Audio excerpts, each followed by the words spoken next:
Bharuch depot ખાતે road safety મંથની ઉજવણી અંતર્ગત જીએસઆરટીસીના કર્મચારીઓ માટે મેડિકલ કેમ્પ યોજાયો હતો। નેશનલ રોડ સેફટી મંથની ઉજવણી ચાલી રહી છે, જે અંતર્ગત ભરૂચ ડેપો દ્વારા એસટી કર્મચારીઓ માટે મેડિકલ કેમ્પનું આયોજન કરાયું હતું। તાલુકા હેલ્થ ઓફિસના સહયોગથી આયોજિત કેમ્પમાં એસટી ડ્રાઈવર, કંડક્ટર, મિકેનિકલ અને વહીવટી વિભાગના કર્મચારીઓના સ્વાસ્થ્યનું નિદાન કરાયું હતું।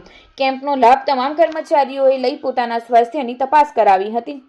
નેશનલ રોડ સેફટી મંથ 2025 ચાલી રહ્યો છે, ત્યારે તેના ભાગરૂપે ભરૂચ ડેપો દ્વારા તેના કર્મચારીઓને ડ્રાઈવર, કંડક્ટર, મિકેનિક સ્ટાફ તેમજ વહીવટી સ્ટાફ મેડિકલ કેમ્પનું આયોજન તાલુકા હેલ્થ ઓફિસના સહયોગથી હાથ ધરેલું છે, જેમાં તેઓના સ્વાસ્થ્યની ચકાસણી થાય અને તેઓને કોઈ તકલીફ હોય તો આપણને પ્રાથમિક તબક્કે તેની ખબર પડી શકે અને તેનું યોગ્ય નિદાન થઈ શકે તેવા હેતુથી અને આશયથી એક મેડિકલ કેમ્પનું આયોજન હાથ ધરેલું છે।